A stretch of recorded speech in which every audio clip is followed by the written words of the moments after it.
CRCL stock analysis and price predictions for Wednesday is Circle Internet Group stock buy. I'll be breaking all of it down in this brief short 1-minute video.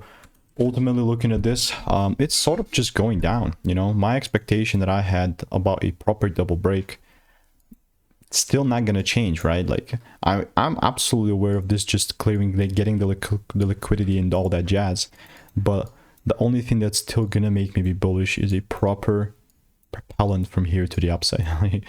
If I do not see a double break made, then I'm just not gonna be buying. Like, people are really here overcomplicating stuff like this.